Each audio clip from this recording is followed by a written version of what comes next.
I am Ferdinand Marcos, and I am the President of the Republic of the Philippines. I stand today on behalf of 110 million Filipinos. Hi everyone, it's me again. Hello Universe. Nako mga kababayan, nakikita nyo yung nakikita ko? Nako, magandang balita ito. Alam nyo, ito talaga si Pangulong Marcos Jr. Talagang naman may pusong mamun at pusong may malasakit at mapagmahal. Nakikita nyo yan? Lahat yan pula. Baka sasabihin na naman ng dialysis. Ano yan AI na naman yan o fake news. Dyan kayo nagkamali. Titingnan natin yung mga highlights at bago yan mga kababayan, basahin ko ito. Ito kanina po, yung pagkatapos niya magperma ng GAA 2025 budget. Ito pagkatapos ng nagperma, dyan po ang pinunta niya. Sumunod po yung anniversary ni Rizal, no? So dahil dyan, para kumpleto detalyado mga kababayan, basahin ko ito courtesy po ng PTV4 ito. Sabi ng PTV4 guys look, President Ferdinand R. Marcos Jr. together with the first family leads the pamaskong handog mula sa Pangulo to some 2,000 beneficiaries at the open air auditorium in Rizal Park City of Manila on Monday, December 30. Di ba? Ang galing talaga ni Mr. President. Hindi niya nakakalimutan ang iba nating mga kababayan at yung mga Marcos loyalist mga kababayan. Ito pa, tuloy. Beneficiaries including the friends of Imelda Romualdez Marcos, 24K, firm 24K, received gift bags, meals from the office of the President.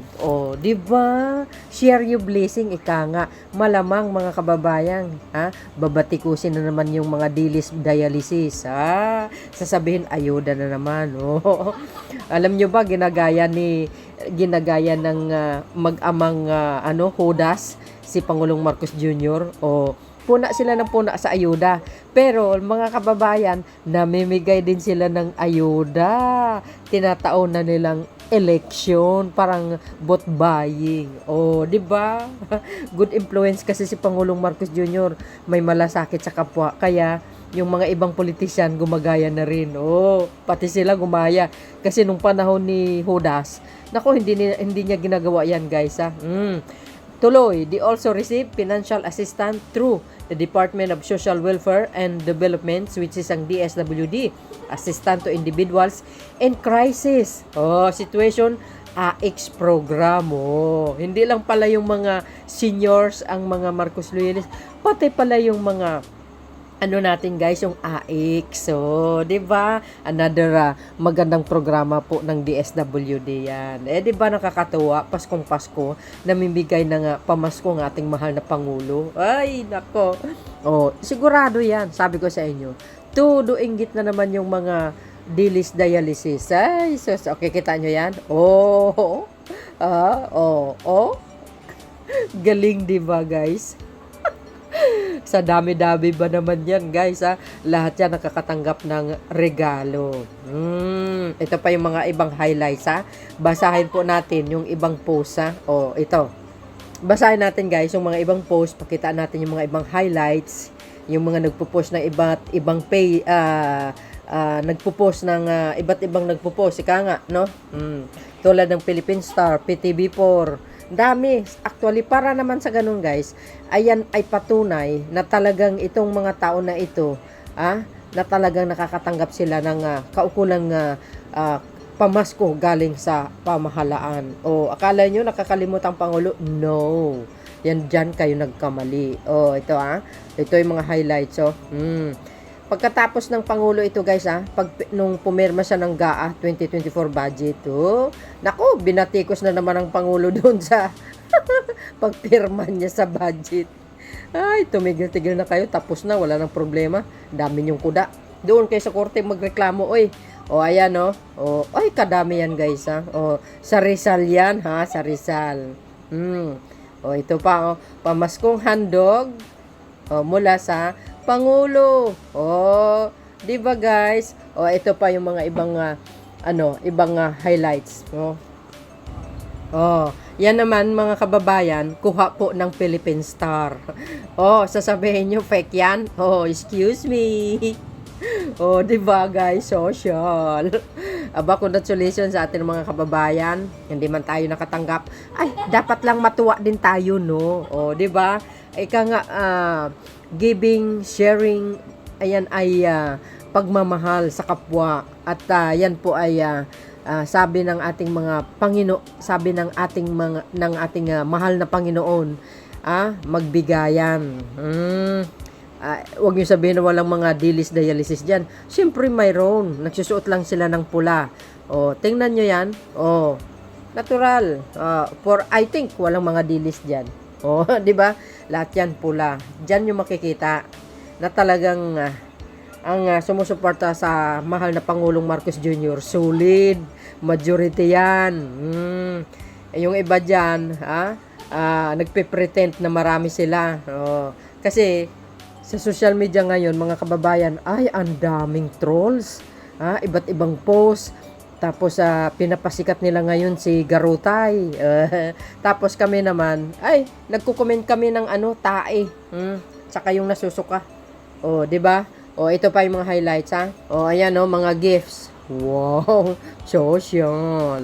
'Di ba, guys? Ang galing. Oh, ito sabi po dito, basahin po natin mga kababayan courtesy po ng Philippine Star yan nakalagay diyan President Ferdinand Bongbong Marcos lead pamaskong handog mula sa Pangulo program at the Rizal Park Open Air Auditorium in Ermita, Manila on Monday.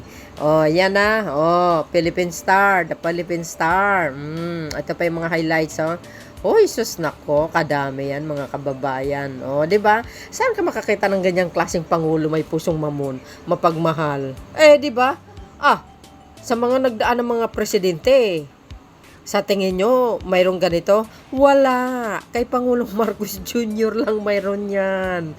Kaya nga, sobrang inggit ng mga kalaban niya yung mga dialysis, sobrang inggit. Alam nyo, napapansin ko mga kababayan, sa mga ginagawa ni Pangulong Marcos Jr. na pagtulong sa kapwa, kahit hindi Pasko, tumutulong. Aba, gumaya yung mag-amang Judas, mga bes. Nagbigay din sila ng tulong, ayuda. Kasi napapansin nila Malolos Balde sila sa Kalye Sorbe. Nakita ko doon sa Sunstar, may nagkalye sorbe sa Davao. Naku po, nangunguna si Mr. Nograles, mga bes. Siyempre yung mga Judas, yung alipores ni Judas Iscariote, mga kababayan, gumawa ng paraan, namigay sila, agay, pambubuyo doon sa sa mga taga sa kanila, para sakali manalo na naman sila sa eleksyon. Parang vote buying di ba? Ang dating sa akin parang ang dating vote buying. Ayan ayan po yung mga highlights. Ay grabe, yan tindi. Kuha ng Philippine Star. Ayan oh my goodness. Parang ito guys mas marami yata ito kaysa rally ng mga dialysis dyan sa sa EDSA. Ay, akala nyo hindi nyo kaya si Pangulong Marcos Jr. Ay nako, at saka isa pa wala kayong maibutas dito sa Pangulo na ito. Tahimik, hindi palaaway. Hindi tulad ni Digong, palaaway yun. Sobra. Para gusto niya pa yata, angkinin pa ang palasyo. Ganid, di ba parang may pagkaganid sa kapangyarihan. Sa bagay, parang ang tingin ko, plano niya na yata yan na gustong, agawin ng palasyo para iupo yung anak niya. 'Di ba? Sa mga senior citizen, ay galing naman. Yan ba? Kaya nyo patalsikin ng Pangulo? Nako! Mamumurit lang kayo. Yung mga retired general na, hindi naman lahat ng retired general mayroong isang retired general na nagsalita sa TikTok, guys. Pinapababa niya si Pangulong Marcos Jr. Wow, galing mo, sir, Sino ka man, kahit siguro sa butas ng karayom, mahirapan ka. 'Di ba? Ang galing-galing yung magsalita sa social media. Oh, 'di ba? Pero pag kinantian kayo, para kayong basang sisiw. Buti nga itong pangulo na ito hindi pala away eh. Kung si Digong yan, ay wala na. Sementeryo ng puntan nyo. Oh, ganun sa kasama. Pero si Pangulong Marcos, ay sus, kahit banatan nyo ng banatan, hindi niya pinapansin yan. Wala siyang pakialam sa inyo. O, di ba? Ang saya-saya ng ating mga kababayan, nakatanggap ng mga regalo. Lahat yan nakatanggap. O, di ba? O, ang ating mahal na Pangulo, kasama po ang future president natin. Yan, si Congressman Sandro. Wow. Saan ka makakita niyan, guys? Nakaka-overwhelm. Tingnan nyo naman yan. Oh, di ba? Ano na? Mas marami ito, guys, kaysa mga rally ng dialysis sa EDSA. People power ko, no? People lang mayroon, pero walang power. Ay, naloka ako talaga, Ayan, Oh, grabe. Oh, my goodness. Talaga naman, Oh, galing naman. Oh, nakakatuwa, guys. Sa totoo lang. Ako'y natutuwa talaga. No, hindi man ako nakatanggap, pero tuwang-tuwa ako sa aking mga kababayan. No? Sana sa mga dialysis, matuwa din kayo, No? Magsaya na lang kayo ngayong New Year. Hindi yung puro kayo puna ng puna. Hindi puro kayo paninira. Wala kayong makukuha dyan. Hanggang salita lang kayo Hanggang social media kayo. Oh, hindi nyo naman kayang sampa ng kaso si Pangulong Marcos Jr. Ano naman ang ground? Ano naman ang basihan nyo? Oh, di ba? Para sampahan yung kaso ang Pangulo. Sus Maria Joseph, mapapahiya lang kayo niyan. Loko. Hindi nyo kaya. Pangulo ng bansa yan Kaya nyo ba? Jesus! Kung si Cory Aquino nga, hindi niya kaya Hindi niya kayang pakulong si First Lady Imelda Marcos, natalo sa kaso O, di ba? Ang laking sampal sa kay Cory yun. Yung pagkatalo niya doon sa Amerika, hinahabol-habol niya yung si First Lady sa ill-gotten wealth kuno. O, di ba? Ano nangyari? Natalo ang dilaw doon sa Amerika. Ang laking sampal sa kanila kaya yun. Kaya kayo, wag na kayong magtatangka-tangka pa.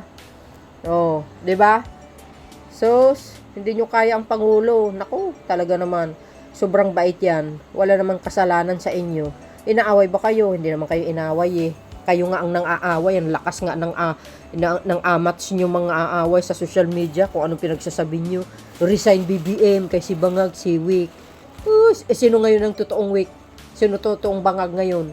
Ang totoong Bangag, yung dada sa social media. Yun ang totoong Bangag. Talo pa yung high sa marijuana. So, tako talaga, oo. Si Pangulong Marcos Jr. tahimik nga Hindi nga kayo inaaway.